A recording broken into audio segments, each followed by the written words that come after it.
satunya insya Allah dengan akan tibanya malam nisfu Sya'ban, gitu ya.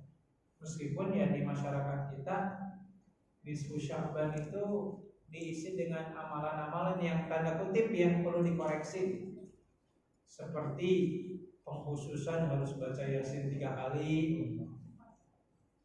atau umpamanya harus menunaikan sholat nisfu Sya'ban.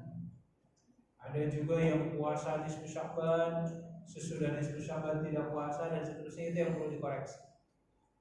Tapi terlepas dari itu semua, ya Allah, Rasulullah SAW itu mengingatkan kepada kita semua, bukan hanya nisfu Sya'bannya saja yang harus kita perhatikan, tapi secara umum bulan Sya'ban secara keseluruhan itu benar-benar harus kita perhatikan. Karena kenapa? Dan ini yang ditanyakan oleh para sahabat kepada Rasulullah ketika, ya Rasul, kenapa sih Anda itu kalau datang bulan Sya'ban ibadahnya berlebih gitu ya, hampir mirip seperti bulan Ramadan untuk urusan puasa?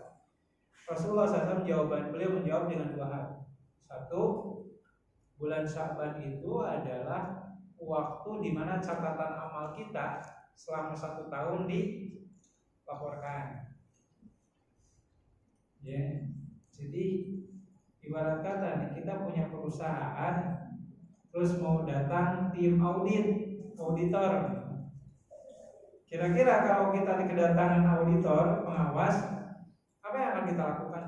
Pastikan kita menunjukkan laporan yang bagus, kinerjanya bagus, kayak gitu tuh. Nah, Rasulullah SAW mengatakan fihi turfaul amal, di bulan Sya'ban ini amalan kita diserahin.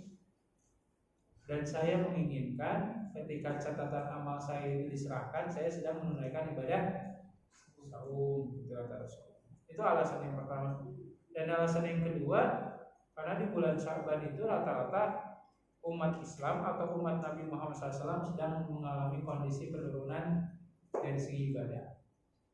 Lagi pada turun tuh ibadah, ya lagi futur. Maka berusahalah menjadi orang-orang yang beda dari yang lain, gitu ya.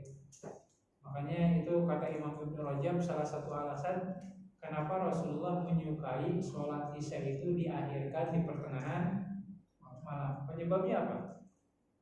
Karena di tengah malam itu rata-rata orang sedang tidur, maka jadilah beda dalam urusan ibadah dibandingkan orang lain.